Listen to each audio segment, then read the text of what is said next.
5 Children and It by E. Nesbit. Chapter 1. Beautiful as the Day.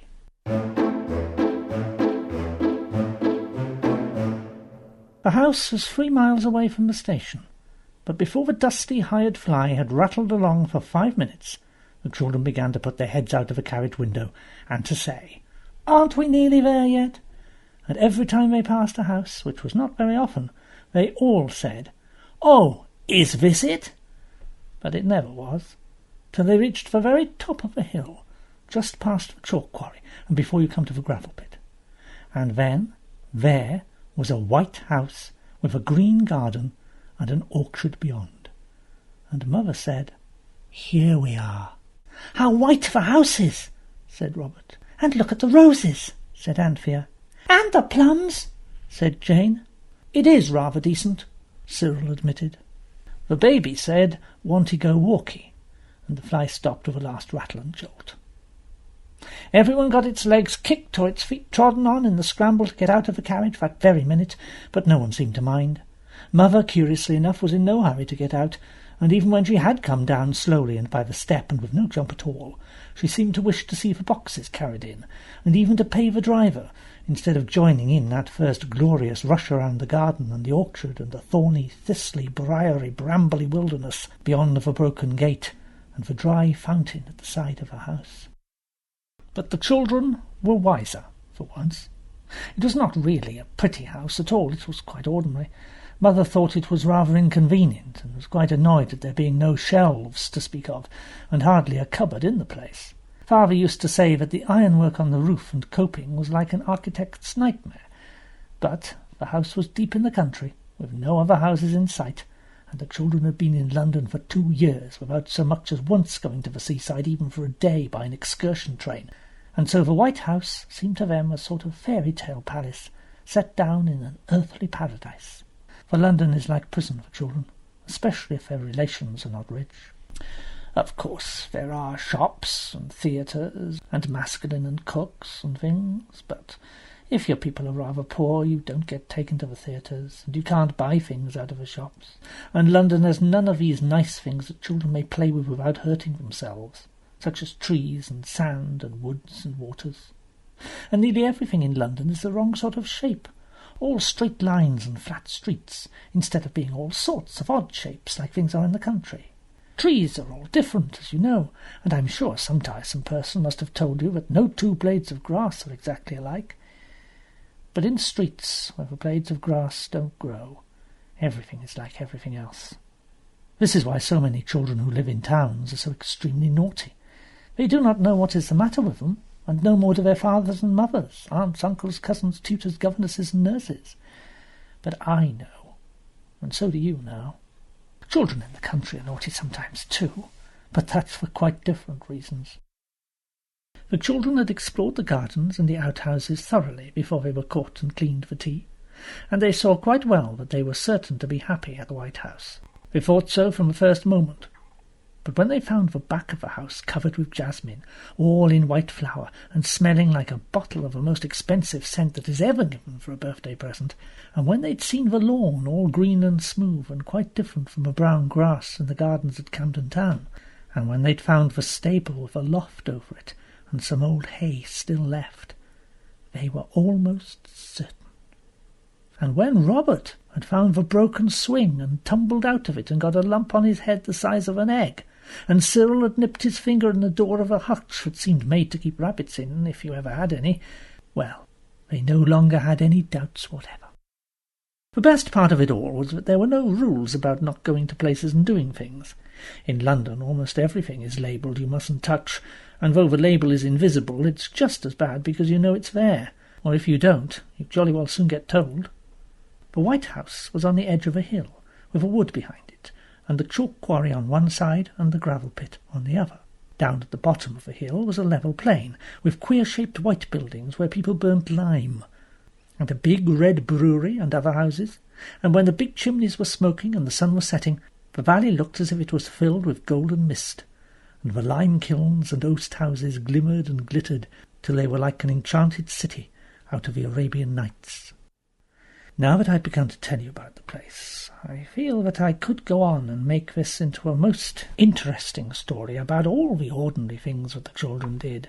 Just the kind of things you do yourself, you know. And you'd believe every word of it. And when I told you about the children being tiresome, as you are sometimes, your aunts would probably write in the margin of the story with a pencil, "How true," or "How like life," and you would see it, and very likely be annoyed. So, I'll only tell you the really astonishing things that happened, and you may leave the book about quite safely, for no aunts and uncles either are likely to write "How true" on the edge of the story. Grown-up people find it very difficult to believe really wonderful things, unless they have what they call proof. But children will believe almost anything, and grown-ups know this. That is why they tell you the earth is round like an orange when you can see perfectly well it is flat and lumpy. And that is why they say the earth goes round the sun when you can see for yourself any day that the sun gets up in the morning and goes to bed at night, like the good sun it is, and the earth knows its place and lies as still as a mouse. Yet I dare say you believe that all about the earth being round and the sun. And if so, you will find it quite easy to believe that before Anthea and Cyril and the others had been a week in the country, they found a fairy. At least, they called it that, because that's what it called itself. And of course, it knew best.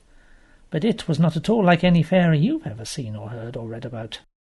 It was at the gravel pits. Father had had to go away suddenly on business, and Mother had gone to stay with Granny, who was not very well. They both went in a great hurry, and when they were gone, the house seemed dreadfully quiet and empty, and the children wandered from one room to another, and looked at the bits of paper and string on the floors left over from the packing, and not yet cleaned up, and wished they'd something to do. It was Cyril who said, "I say, let's take our Margate spades out and go and dig in the gravel pit. We can pretend it's seaside." "Father said it was once," Anthea said. "He says there are shells there thousands of years old." So they went. Of course they'd been to the edge of the gravel pit and looked over, but they'd not gone down into it for fear Father would say they mustn't play there, and the same with the chalk quarry. The gravel pit is not really dangerous if you don't try to climb down the edges, but go the slow, safe way round by the road, as if you were a cart. Each of the children carried its own spade and took it in turns to carry the lamb. The lamb was the baby. They called him that because "Bar" was the first thing he ever said. They called Anthea Panther, which seems silly when you read it, but when you say it, it does sound a little like her name. The gravel pit is very large and wide, with grass growing round the edges at the top, and dry stringy wildflowers, purple and yellow. It was like a giant's wash-hand basin.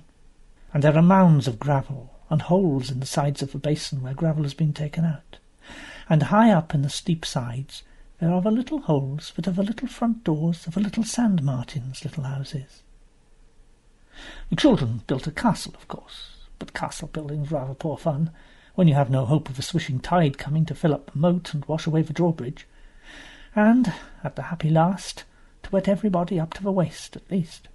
Cyril wanted to dig out a cave to play smugglers in, but the others thought it might bury them alive, so it ended in all spades going to work to dig a hole through the castle to Australia. These children, you see, believed that the world was round, and on the other side the little Australian boys and girls were really walking the wrong way up, like flies on the ceiling, with their heads hanging down into the air. The children dug, and they dug, and they dug, and their hands got sandy and hot and red, and their faces got damp and shiny. The lamb had tried to eat the sand, and had cried so hard when he found that it was not, as he supposed, brown sugar, that he was now tired out, and was lying asleep in a warm, fat bunch in the middle of a half-finished castle. This left his brothers and sisters free to work really hard, and the hole that was to come out in Australia soon grew so deep that Jane, who was called Pussy for short, begged the others to stop. "Suppose the bottom of the hole gives way suddenly, and you tumble out among the little Australians. All the sand will get in their eyes." "Yes," said Robert, "and they'd hate us. They'd throw stones at us. They wouldn't let us see the kangaroos, or the opossums, or the blue gums, or emu-brand birds, or anything." Cyril and Anthea knew that Australia was not quite so near as all that, but they agreed to stop using the spades and go on with their hands. This was quite easy, because the sand at the bottom of the hole was very soft and fine and dry, like sea sand, and there were little shells in it. Fancy it having been wet sea here once, all sloppy and shiny, said Jane, with fishes and conger eels and coral and mermaids. And masts of ships and wrecked Spanish treasure. I wish we could find a gold doubloon or something. How did the sea get carried away anyway?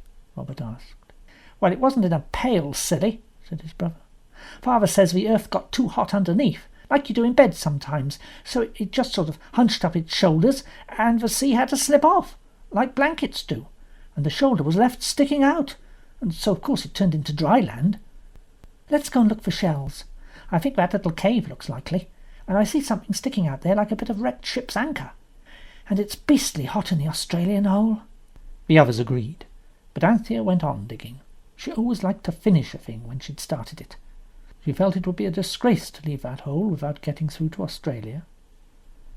The cave was disappointing. There were no shells, and the wrecked ship's anchor turned out to be the broken end of a pickaxe handle. And the cave party were just making up their minds that the sand made you thirstier when it is not by the seaside, and someone suggested going home for lemonade, when Anthea suddenly screamed, "Cyril, come here, quick! It's alive! It'll get away! Quick!" They all hurried back. "It's a rat, I shouldn't wonder. Father says they infest old places. This must be pretty old if the sea's been gone thousands of years." "Perhaps it's a snake." "Let's look. Come on, I'm not afraid of snakes. I like them.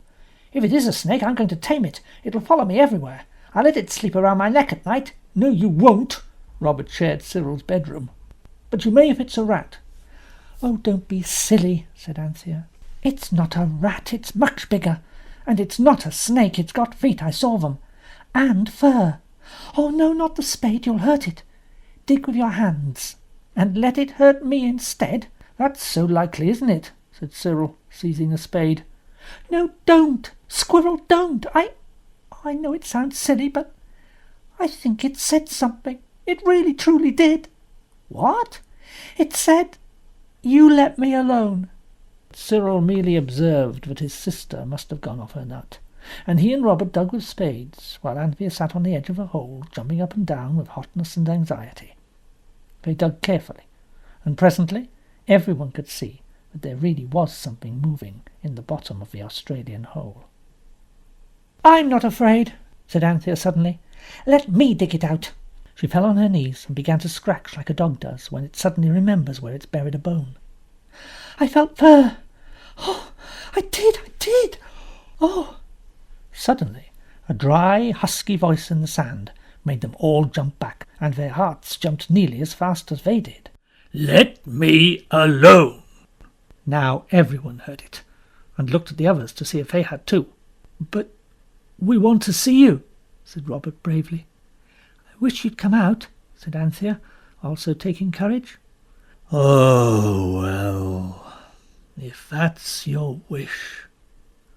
The sand stirred and spun and scattered, and something brown, furry, and fat came rolling out of a hole, and the sand fell off it, and it sat there, yawning, and rubbing the end of its eyes with its hands. "I believe I must have dropped to sleep.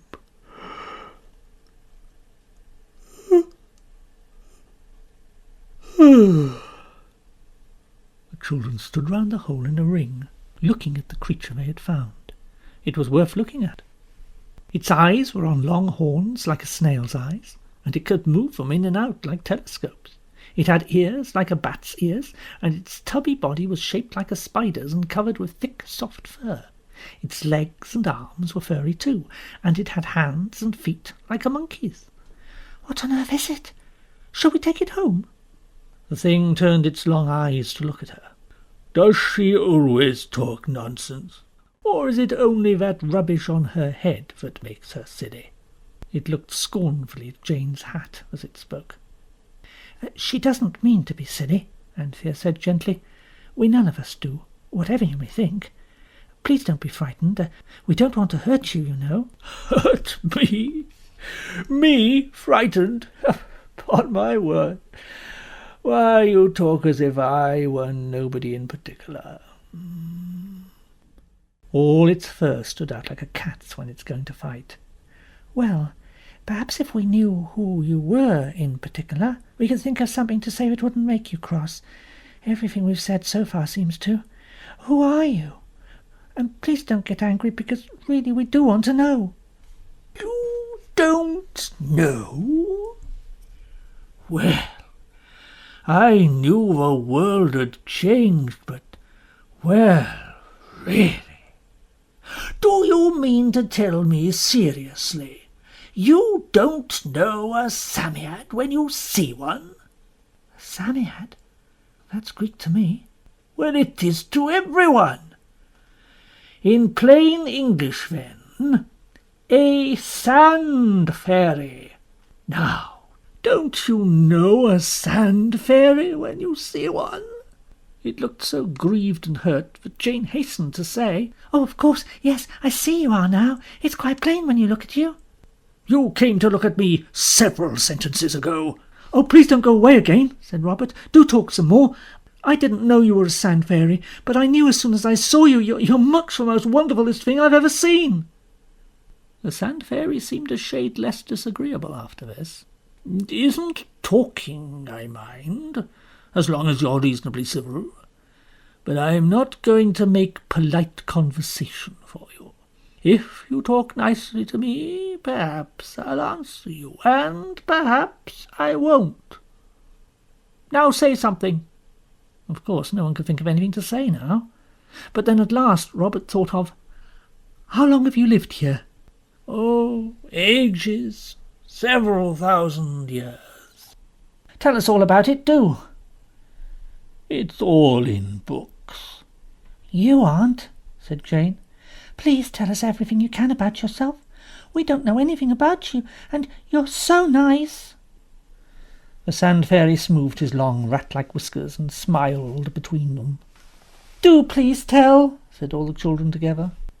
It's wonderful how quickly you get used to things, even the most astonishing. 5 minutes before, the children had no more idea than you that there was such a thing as a sand fairy in the world.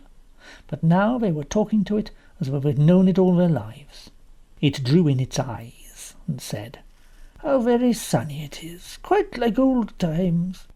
Where do you get your megatheriums from now?" "What?" said all the children at once.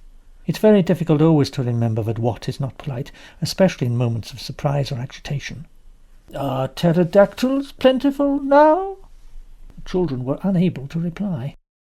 "What do you have for breakfast? Who gives it you?" "Eggs and bacon and bread and milk and porridge and things. Mother gives it to us. What are megawatsits and terrathingies? And does anyone have them for breakfast?" "Why, almost everyone had pterodactyl for breakfast in my time. Pterodactyls were something like crocodiles and something like birds. I believe they were very good grilled. You see, it was like this. Of course there were heaps of sand fairies then. And in the morning early you went out and hunted for them, and when you found one it gave you your wish. People used to send their little boys down to the seashore early in the morning before breakfast to get the day's wishes, and very often the eldest boy in the family would be told to wish for a megatherium. Ready jointed for cooking. It's as big as an elephant, you see, so there was a good deal of meat on it. And if they wanted fish, the ichthyosaurus was asked for. He was 20 to 40 feet long, so there was plenty of him. And for poultry there was the plesiosaurus, so there were nice pickings on that too. Then the other children could wish for other things. But when people had dinner parties, it was nearly always megatheriums and ichthyosaurus, because his fins are a great delicacy, and his tail made soup. "There must have been heaps and heaps of cold meat left over," said Anthea, who meant to be a good housekeeper one day. Oh, no, that would never have done. Why, of course, at sunset, whatever was left turned to stone. You find stone bones of megatherium and things like that all over the place now, they tell me." "Who tell you?" asked Cyril, but the sand fairy frowned and began to dig very fast with its furry hands. "Oh, please don't go. Tell us more about what it was like. Was the world like this then?" "Like this? Not a bit. It was nearly all sand where I live, and coal grew on trees, and the periwinkles were as big as tea trays. You find them now, they're turned into stone. We sand fairies used to live on the seashore, And the children used to come with their little flint spades and flint pails and make castles for us to live in. Ah, that's thousands of years ago. But I hear that children still build castles on the sand. It's difficult to break yourself of a habit. But why did you stop living in the castles? Oh, that's a sad story. It was because they would build moats to the castles, and the nasty, wet, bubbling sea used to come in, and of course, as soon as the sand fairy gets wet, it catches cold, and generally dies. So there got to be fewer and fewer. Whenever you found a fairy and had a wish, you used to wish for a megatherium and eat twice as much as you wanted, because it might be weeks before you got another wish. And did you get wet? Robert inquired. Oh, only once. The end of the 12th hair of my top left whisker. I feel the place still in damp weather. It was only once, but it was quite enough for me. I went away as soon as the sun had dried my poor dear whisker. I scurried away to the back of the beach and dug myself a house deep in warm, dry sand, and there I have been ever since. And the sea has changed its lodgings. Now, I'm not going to tell you another thing. Just one more, please, said the children. Can you give wishes now? Of course. Didn't I give you yours a few minutes ago? You said, I wish you'd come out, and I did. Oh. Please, mayn't we have another? Yes, but be quick about it. I'm tired of you. I dare say you've often thought what you would wish for if you had 3 wishes given you, and you've despised the old man and his wife in the black pudding story, and felt certain that if you had the chance you would think of 3 really useful wishes without a moment's hesitation. These children had often talked the matter over. But now that the chance had suddenly come to them, they could not make up their minds. Oh, be quick! But no one could think of anything. Only Anthea did manage to remember a private wish of her own and Jane's, which they'd never told the boys. She knew the boys would not care about it. But still, it was better than nothing. I wish we were all as beautiful as the day. The Samiad pushed out its long eyes, and seemed to be holding its breath, and swelling itself out till it was twice as fat and fairy as before. Suddenly it let its breath go in a long sigh.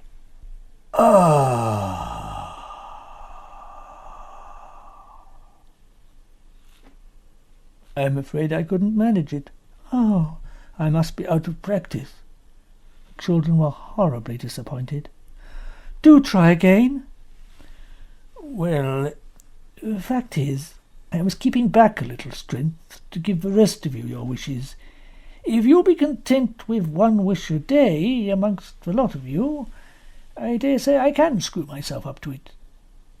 Do you agree to that? Yes, oh yes, said Jane and Anthea. The boys nodded. They did not believe the Sand Fairy could do it. You can always make girls believe things much easier than you can boys. It stretched out its eyes even farther, and swelled and swelled and swelled. I do hope it won't hurt itself, or crack its skin. Everyone was very much relieved when the Sand Fairy, after getting so big that it almost filled up the hole in the sand, suddenly let out its breath and went back to proper size. Ah, that's all right. Ooh, it'll come easier tomorrow. Did it hurt much? Only my poor whisker, thank you. You're a kind and thoughtful child to ask. Good day. It scratched suddenly and fiercely with its hands and feet and disappeared in the sand. Then the children looked at each other, and each child suddenly found itself alone with 3 perfect strangers, all radiantly beautiful. They stood for some minutes in perfect silence. Each thought its brothers and sisters had wandered off, and these 3 strange children had stolen up unnoticed while it was watching the swelling form of the Sand Fairy. Anthea spoke first. "Excuse me," she said very politely to Jane, who now had enormous blue eyes and a cloud of russet hair. "Have you seen 2 little boys and a little girl anywhere about?" "I was going to ask you that." Then Cyril cried, "Why, it's you! I know the hole in your pinafore. You are Jane, aren't you? And you're Panther. I can see your dirty handkerchief you forgot to change after you cut your thumb. Crikey, the wish has come off. It's come off after all. I say, am I as handsome as you are? If you're Cyril, I liked you much better the way you were before. You look like the picture of the young chorister with your golden hair. You'll die young, I shouldn't wonder. And if that's Robert, he looks like an Italian organ grinder. His hair's all black. Well, you two girls are like Christmas cards, then. That's all. Silly Christmas cards, said Robert angrily. And Jane's hair's simply carrots. It was indeed of that Venetian tint so much admired by artists. Well, it's no use finding fault with each other, said Anthea. Let's get the lamb and lug it home to dinner. The servants will admire us most awfully, you'll see. Baby was just waking when they got to him, and not one of the children but was relieved to find that he was at least not as beautiful as the day, but the same as usual. I suppose he's too young to have wishes. We shall have to mention him specially next time. Come to Panther, ducky. The baby looked at her disapprovingly and put a sandy pink thumb in its mouth. Anthea was his favourite sister. Come on, then. Go away, said the baby. Come to own pussy, said Jane. Wants my panty, said the lamb dismally, and his lip trembled. Here, come on, veteran, said Robert. Come and have a yiddy on Yobby's back. Ya, narky, narky boy, howled the baby, giving way to tears altogether now. Then the children realized the worst. The baby did not know them. They looked at each other in despair, and it was terrible to each in this dire emergency to meet only the beautiful eyes of perfect strangers, instead of the merry, friendly, commonplace, twinkling, jolly little eyes of its own brothers and sisters. This is truly awful, said Cyril when he tried to lift up the lamb, and the lamb scratched him like a cat and bellowed like a bull. We've got to make friends of him. I can't carry him home screaming like that. Fancy having to make friends of our own baby. It's too silly. That, however, was what they had to do. It took over an hour. The task was not rendered any easier by the fact that the lamb was by this time as hungry as a lion and as thirsty as a desert. At last it consented to allow these strangers to carry him home by turns, but as he refused to hold on to such new acquaintances, he was a dead weight and most exhausting. Thank goodness we're home, said Jane, staggering through the iron gate to where Martha, the nursemaid, stood at the front door, shading her eyes with her hand and looking out anxiously. Here, do take baby. Martha snatched the baby from her arms. Thanks be! He's safe back. Where are the others? And whoever to gracious goodness are all of you? We're us, of course, said Robert. And who's us when you're at home? I tell you it's us, only we're as beautiful as the day, said Cyril. I'm Cyril, and these are the others, and we're jolly hungry. Please let us in, and don't be a silly idiot. Martha merely dratted Cyril's impudence and tried to shut the door in his face. I know we look different, but I'm Anthea, and we're so tired, and it's so long past dinner time. Then go home to your dinners, whoever you are. And if our children put you up to this play-acting, you can tell them from me that they'll catch it, so they know what to expect. With that she did bang the door.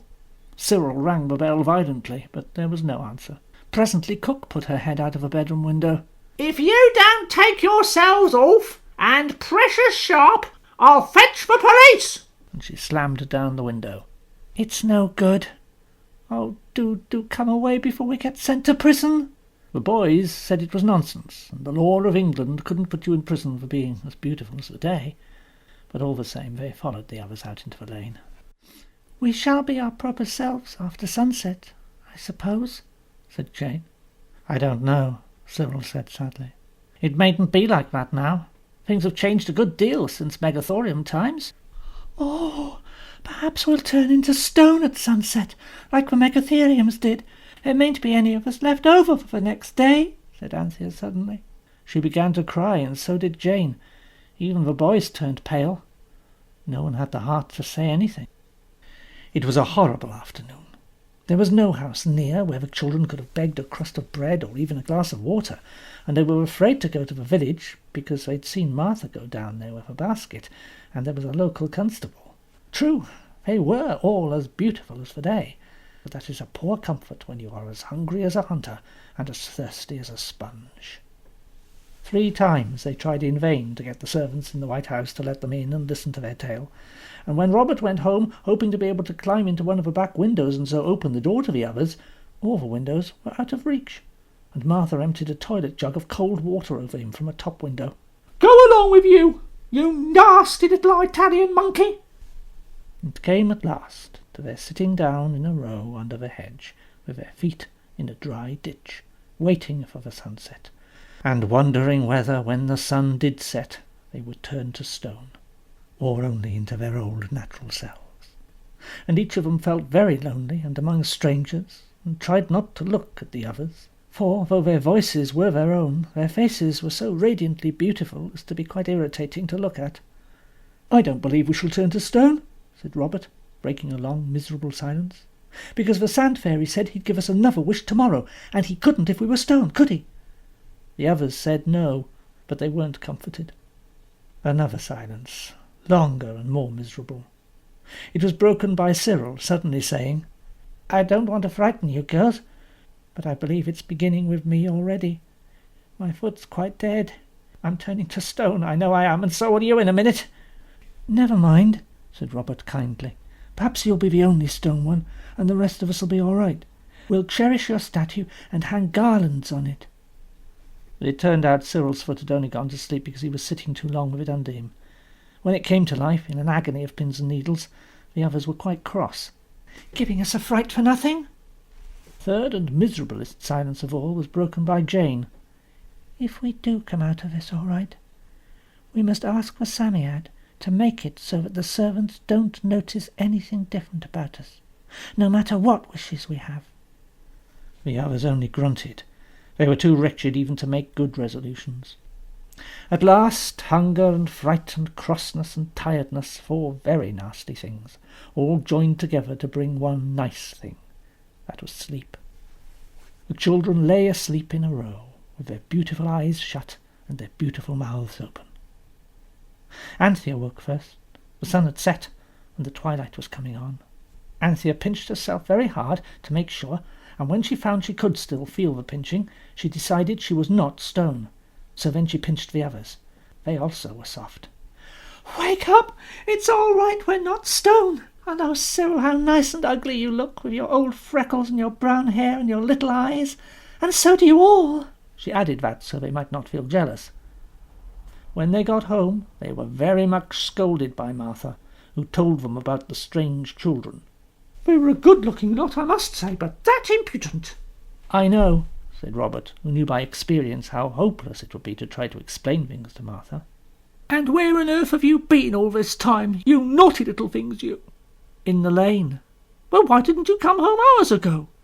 "We couldn't, because of them," said Anthea. "Who?" "The children who were as beautiful as the day. They kept us there until after sunset. We couldn't come back till they'd gone.